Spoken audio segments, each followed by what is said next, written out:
Welcome back, ladies and gentlemen, to another episode of Chum Chat. It's our first guest of season 2. Season 1 had a lot of good guests. Obviously, you guys know Dabo Sweeney, Hunter Renfrow of the Oakland Raiders. Now we're taking a little bit different turn. Probably one of our most special guests yet, an Olympian, Fannell Leyva, 2012 London Olympics, all-around bronze medal, 2016 Rio Olympics. The stats speak for themselves. It's a pleasure to have you on, man. Thank you for coming. Yep. For Thank you being for on being with us. on Chum Chat. Yes, sir. Thank you. Yeah, Thank don't you. Clap. Don't you clap, you jerks. That's nice. Thank you so much. It's really cool to be on here. No, I was honestly surprised that you answered my DM, and honestly, I'd been following you for some time, so it's a pleasure to have you on. When I told my parents that you were gonna be on, they were hella excited, so it's great to be on. I mean, my first name is your middle name, so I guess we have a bond right there. So, yeah, man, I appreciate the support, man. I do have to congratulate you though, man. I saw you signed recently. I know I congratulated you over Instagram, but that's a big deal, dude. That's a big deal. Thank you, I appreciate it. Yes, that is a huge deal. It is a big Good deal. job, John. Thank you. Honestly, Porto Bees is going to have a superstar this year. Actually, if you didn't know, Tanner, my co-host, plays professionally for FC Dallas, also. So. And I play pickup with a bunch of old guys at UCLA. Hey, that's where the greatness starts, to be honest. I guess we'll just start off with a question here. I guess I'll just go first, and we'll go from there. So all of us are athletes, obviously, but you've achieved the pinnacle of the sports world in terms of the Olympics. What does that feel like once you've worked all your life to get there? And when you're finally there, do you feel some kind of pressure to perform? It's terrible. Don't even waste your time at all. The worst. It's insane. It's absolutely unmatched. Honestly, it exceeded my expectations. Rio definitely more so than London, because I think in London, how old are you guys, by the way? I just turned 19 and my boys are 18 here. Yeah, okay, exactly. I was about your age. I was like a year older than you are. I was 20 years old, and when you're that age, you have like this level of arrogance that's really good because it gets you places, right? But you tend not to appreciate things as much as you do later on, right? In retrospect, you always look back and you're like, damn, that's awesome. You know what I mean? And in London, it was insane because like the whole time that I was there, I was just looking around and seeing like literally the Olympic rings everywhere. And it's like something that, I dreamed about. Like I started gymnastics when I was 3 years old, and at the time, by the time I was 7 years old, I was like, I'm going to win the Olympics. Fucking kid. And, when I was there, I was just giddy. I was just like, oh my God, like I'm here. I'm doing it. And it was amazing. It was absolutely amazing. Once you won your medals, though, like in the honeymoon stage of like doing that was over, did you kind of have like a where do I go from here moment? Like a lot of athletes I know talk about not knowing what to do after they reach the top. Yeah, absolutely. The transition process is probably one of the things that not only athletes, but even honestly everyday people. I'm part of this group. It's called MVP. It's called Emerging Vets and Players, where it's military veterans and some retired athletes, some still competing. But honestly, the biggest theme is that, it's like you said, it's that transition period. It becomes so weird. I was really fortunate that the whole time I always knew that I wanted to get into acting, and I knew that I wanted to get into the entertainment industry. And so I knew that was like my purpose. It was tough because, and you guys are all going to understand this, as athletes, we have an insane amount of structure in the sense that like, we always know when the next game is. We always have a very specific date of like when to work until, right? But as an actor, as an entertainer, you don't know. It could literally come like within 2 days. It can be 6 months from now. And having to let go of that set structure was definitely the hardest part for me. Yeah, that's interesting because I think we're going through that right now in quarantine, just like, especially here in MLS, like we have no clue when our next game is and we just have to prepare. So maybe we get a taste of it, but maybe not the same level as you. But I heard a story we were researching you, and Oh, it was talked about your medals got stolen from your car.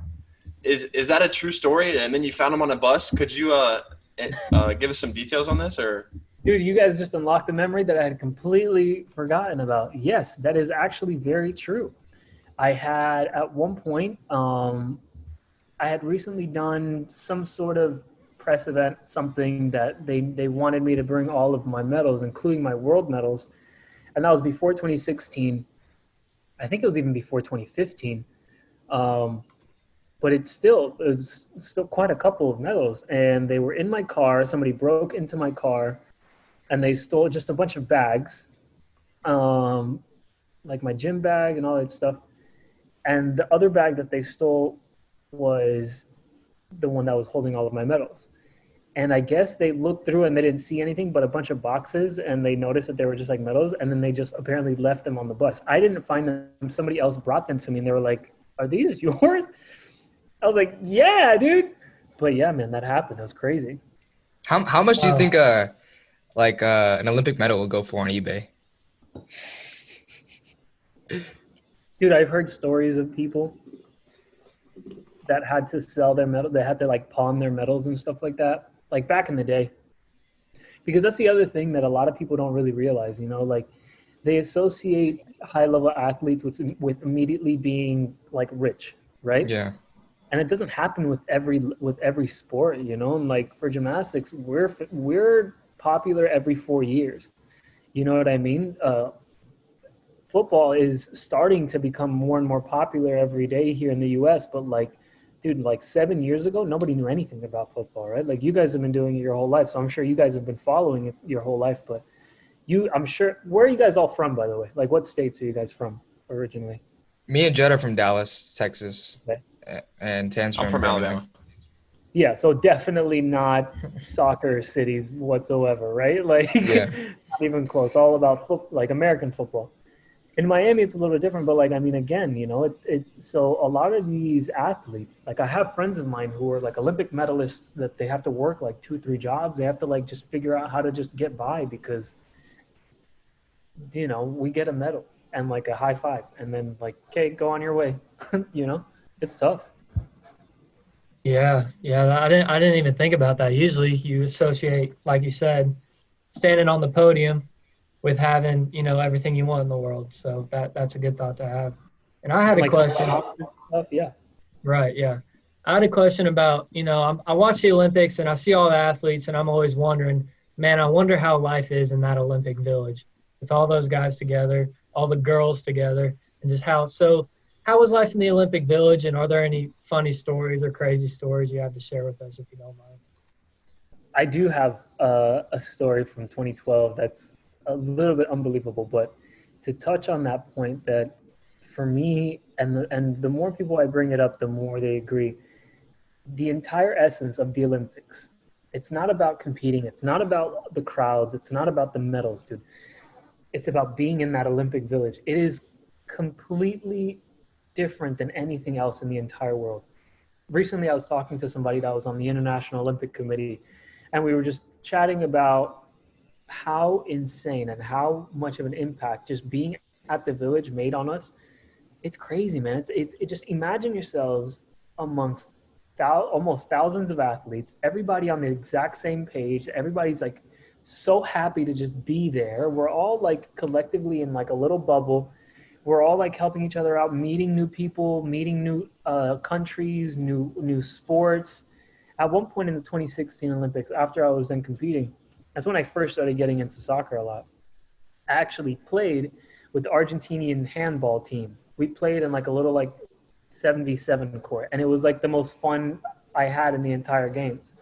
But in 2012, so we were in this townhouse kind of apartment where there was 3 floors and each of us had a room on the floor.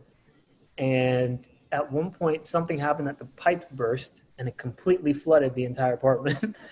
So we had to pick up all our stuff and like move into a different apartment. And it's just, things like that for people that are superstitious, your boy included.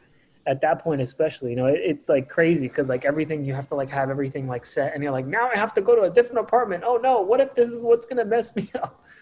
But it's crazy, dude. You never know what's gonna happen. Yeah, that was I feel that. impressive. I feel that. I'm extremely superstitious. You know, I always got to put my right sock on first, step on the field with my right foot. So I know how it goes. But yeah, I mean, touching back on the football part of things, you told me obviously through the DMs you're a big football fan. So who's your favorite club and who's your favorite player? Dude, okay. This is a tough question because I honestly have two favorite clubs, and they're my favorites for different reasons. One of them is Barcelona, and I think mainly it's just because of Messi, because I think that guy is just absolutely beyond. Agreed. The most all-around player that I think that I've ever seen in my entire life. And then the other team that I like, I think I support them a little more as an actual team, is Liverpool, and it's just because the whole like family aspect of it. You know what I mean? Yes. Tan's a Liverpool fan, big Liverpool And On fan. the boys. Clearly, it's funny because when they beat Barcelona 4-0 at Anfield, I was so conflicted. I was like, yes, yes, you know. But favorite player,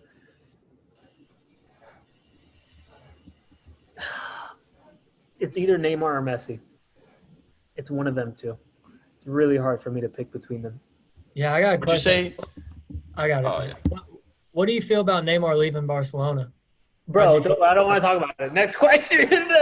No, I think that honestly completely not robbed them, but it certainly it left a really, really big hole in just the culture and just the presence that Barcelona was. You know what I mean? Like just having them three just own. And I'm not saying that they never lost. They lost a lot, but it was just having them, the three of them, it was insane. And people try and compare Bale, Benzema, and Ronaldo, and like, yeah, they're amazing players. I'm not taking away anything from them. Actually, Bale is one of my favorite players, but it was the mentality and it was the swagger that I think Neymar brought to Barcelona. That it was a completely different energy that they left on the field every time. Yeah, 100%. For Yeah, sure. for sure. I think they just bring more fans as well. Like Neymar, I'd pay anything to go watch him play in person. But would you say you model your game after Neymar? I heard you play maybe pickup or men's league. Would you say you model your game after Neymar? 100%, dude. 100%. The biggest difference is that I actually track back like way more, just because like, I mean, I run a lot, and that's honestly the only good thing that I have is that I run fast, so I can go up quick and get back quick. But absolutely, man. I even a couple times, I don't know if you guys remember this, like one trick that he did. It was like down the byline where he like flicked it up with his left and like kind of kicked it over the dude with his right. Yeah. Nasty. When he played with that band, with the headband on that. Yeah. Nasty. I literally practiced, like the day that I watched it, I was like, I'm doing that. I practiced it for like 2 days, and I did it in a game, and everybody was like, whoa! And I was like,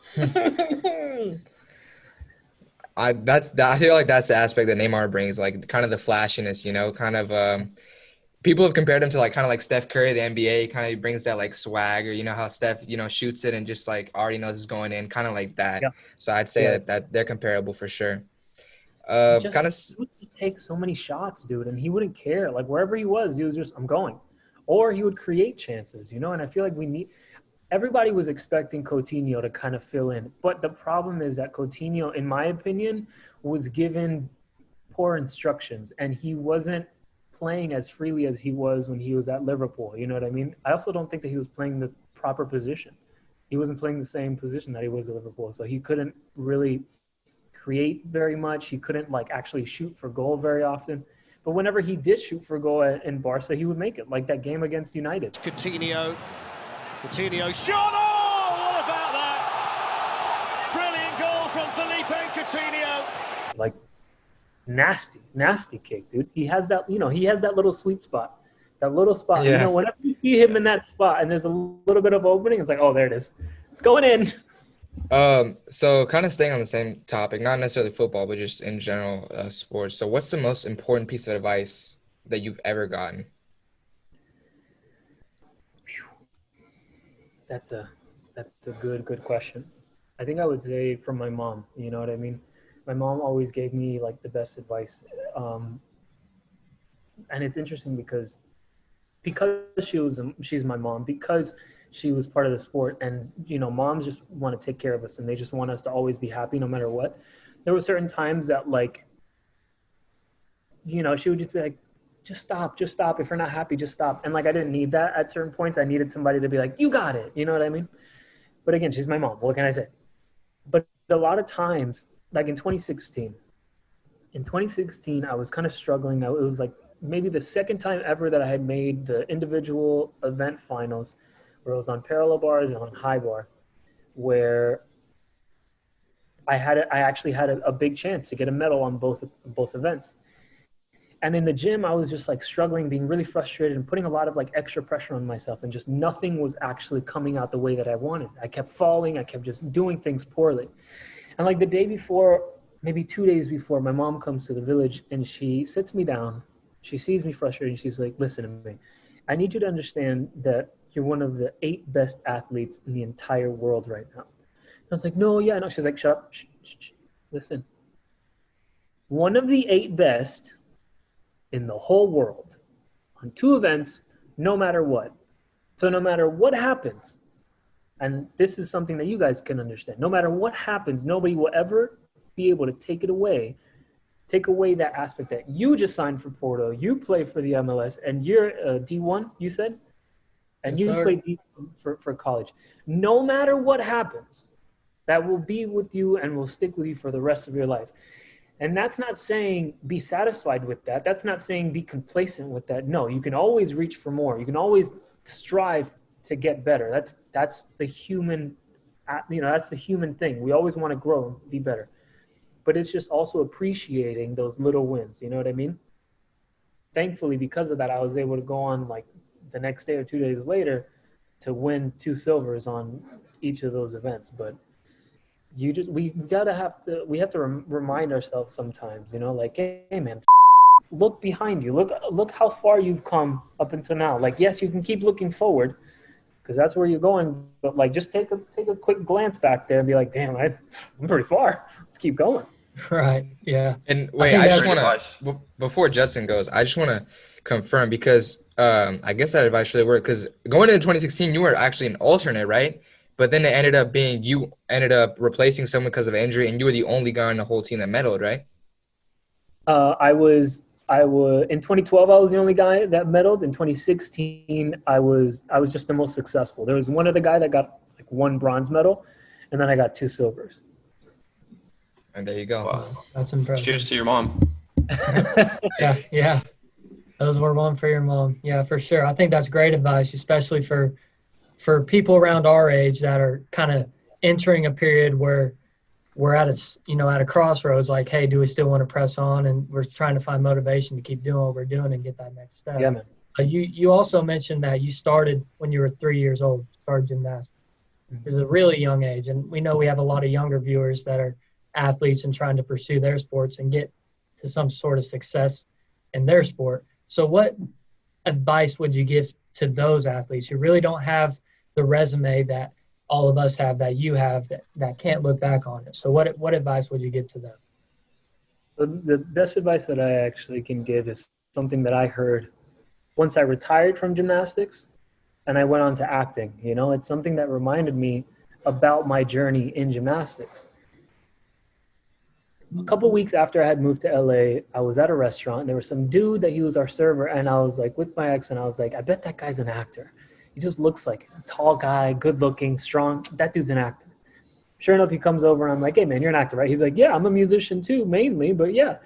And he sat down with us and he gave me some advice. He said, the problem is that a lot of people come to LA and they give themselves 1 year and they say, if I don't make it in 1 year, then I'm done. And he's like, that is the worst thing that anybody can do, especially as an actor and especially as an athlete.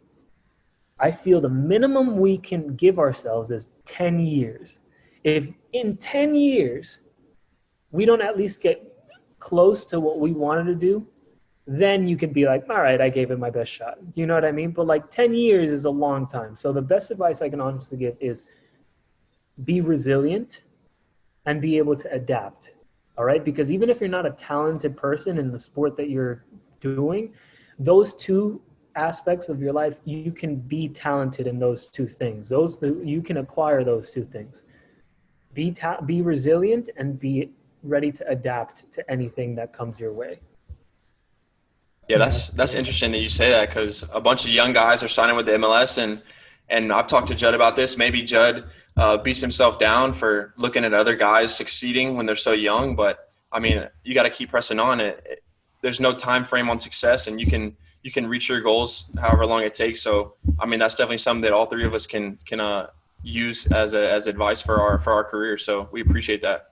Dude, Jamie Vardy made it into the Prem at 27. Yeah. 27, bro. Yeah. You know what I mean? That, like, anybody would have been like, oh no, that dude's definitely way too old. He's about to win the Golden Boot, right? I think didn't he win it Yeah, already? he did.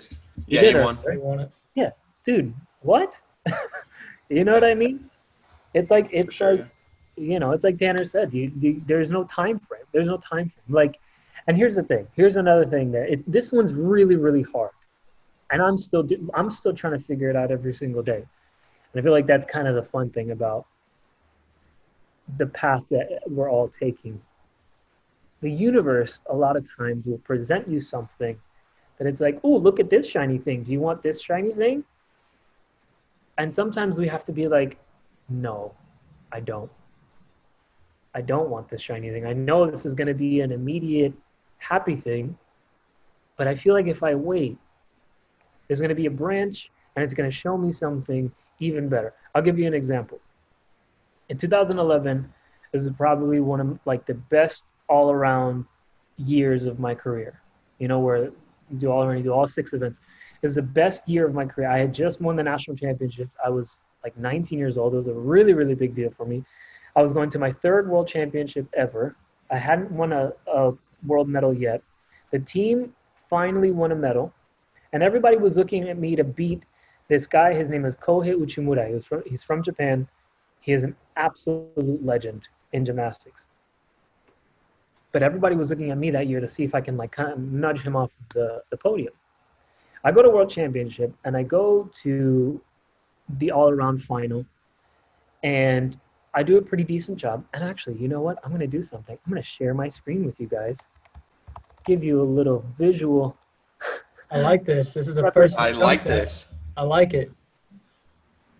So something happened where throughout my entire day in the all-around finals, I was doing a really, really decent job. Maybe I had one mess up. I want to say I think on vault I had one mess up, right? And then on the very last, oh man, you have to share your screen. I can't even share. Oh, my wait, screen. hold up. Let me see if I can give you access. There you go. So here we go. Look at me, baby G. So this happened. Listen to this guy. And this can be phenomenal. You jinxed it, sir. You jinxed it. Does some high-flying releases. This was the last event. If I would have hit this routine easy, I would have Nice. medaled. Now watch No this one. question. Side. Beautiful. Okay, here we go. Nowhere near done. Big release right here. Oh, Ooh. That was not planned. I don't know if you wow. can tell, but that was certainly not planned. Here's a different angle. Oh, man. Yeah, he just lets go way too early. Not the best. Yeah, that didn't look like it felt any good. Oh, it certainly did not. Oh, okay. Beautiful. Yeah, I'll tell you. Gorgeous. I've been there, Gorgeous. done that. So that happened in 2011. Now, my plan for that year was that I was going to win the all-around. I landed on my face on the bar, and I got last place. Last place. But funny enough, it was the first time ever that I had qualified into individual event finals for Paralabards, right? Now, they only give out first, second, and third medal, right? I was in 6th place, which means I definitely didn't have a chance to get a medal. Absolutely not. There was 8 people total. I was number 6. There were some bad competitors on that roster. I think 2 former world champions, the dude who got 2nd the year before, big guys. And I went in and I was like, you know what, man, I'm just going to go. I'm just going to have fun. I'm just going to enjoy myself and do the best that I can. Whatever, right? Dude, I go up. I'm the 3rd competitor. I do my thing. I land. Ah, so happy. All right. Probably one of the best routines of my entire career. And I land and my score comes up and I'm in 1st place. And I'm like, oh, look at that, guys. That looks really cool. Me, 1st place. There's only 3 people that went, but somebody take a picture. Ha, won't be there long. 4th guy goes, 5th guy goes, 6th guy goes. And I'm still in 1st place. And the 2 guys that are left are the 2 best guys. But, dude, even no matter what, I'm still on the medal. And I'm like, oh, my God, dude, amazing, right? The next guy goes, does a great routine. I'm still above him. And I'm like, oh, whoa, dude, 2nd place at least. Amazing. The last dude, this last dude, he was a former world champion. He's definitely going to get it, right? He does a great routine. I think maybe he doesn't stick the landing or whatever, like a minuscule mistake. Great job, dude. Great job. 2nd place, not too bad, right, guys? His score comes up, and he's under me, and I'm still in 1st. And I'm like, Judge, excuse me. I think you messed up. That's not my – no, I'm 1st. I'm me? It was the craziest moment of my entire life. I think I didn't cry when I was on the podium because I probably still had a concussion from hitting my face on the board. But it's like what we were talking about, right? Like sometimes the universe decides to branch out and show you a different path. And if you focus enough and stay resilient, it might turn out way better than we thought. You know what I mean? And I feel like that's what's happening right now. 2020. Who would have thought is the most underrated sentence of 2020? Who would have thought, right? But hey, maybe exactly. This will produce some of the most insane athletes and creative minds that the world has ever seen. Right. I think it will. Honestly, I think that's a great way to put it. I think we've seen a lot of people use their talents for the greater good, especially in this extended time that we've had alone in this quarantine. But as we kind of wrap this up, it's been a great episode so far. Obviously, it's been a pleasure. But one of our signature questions here at Chum Chat, and we have it on our merch as well. We try to define success. Obviously, your resume speaks for itself. So, what is your definition of success, and do you think that you've achieved it in your career? That's a great question, dude. That is a fantastic question. And it's something that I coach every now and then, and it's like one of my favorite things because I can try and teach younger kids in a different way that I was taught, right? Because I wasn't really brought up in the healthiest environment, if you will. We could talk about this in the next episode. And that question is so good because it's what is your definition of success? It's not what other people deem is successful for you. It's what do you feel successful? And I think for me, honestly, I have certainly reached it in many areas in my life. I feel that I still want to become successful in a different way, in a different aspect of my life. Now, as an actor, I want to become successful, But I think that we can find little successes every day, like what I was talking about, right? We can find those little wins and celebrate those little wins. And in a time like now, I think those are the moments that will keep us sane. Jeez. Yeah. I think honestly this episode has been, no offense to our other guests, but one of the best in terms of advice and just new perspectives right. and seeing all that stuff. But I actually do want to ask one more question on a lighter side of things. Do you have a significant other at the moment? I do not. I did. So one of our, it's all right. One of our other signature questions, just to keep it on the light side of things, is obviously you're a very successful athlete and man, and we ask, how do you differentiate someone who's a clout chaser and someone who's actually a keeper? Oh, my friend. It's so crazy. We're out of time? Is that what you said?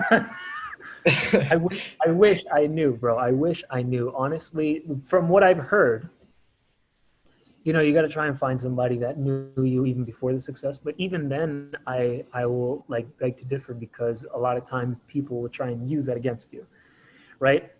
And I think that the best thing to try and figure out, and this is a psychology thing that I encourage all you guys to look into. You got to figure out aggressive manipulation, passive manipulation, and a sort of manipulation that comes with a sense of tenderness, right? With a sense of love that nobody will ever see coming, right? So the more that you read up on it and just study about like these sort of psychological things and aspects and things that some people do it and they don't even notice it, right? It's just something that has always worked for them, and so that's the way they live their life. But it's tough, man. It's tough, and it's about holding yourself and holding the relationship that you want to a standard even above what you think, right? It's not just allowing not just making excuses, like if you noticed something in the beginning and you're like, that's not okay, don't just be like, yeah, but no. Funny enough, TikTok, by the way, has taught me so many things, guys. Funny enough. But I saw a video the other day, and it was talking about a really good thing that you can do in a relationship is have a 2-week check-in, which basically is just like every 2 weeks, be like, how much do you want to see me in these next 2 weeks? How little do you want to see me these next 2 weeks? Did anything happen in these past 2 weeks that you want to talk about moving forward? Like the communication is absolutely key. So that's the best advice that I can muster. Jeez, not only do we get an athlete on here, we got a relationship connoisseur, so we got a 2-in-1 package That was deal. probably our best answer about. I needed that. About I the- needed the that more significant than other. anything. Yeah, I Judd needed- struggled quite a bit. Judd. I might have a chance now.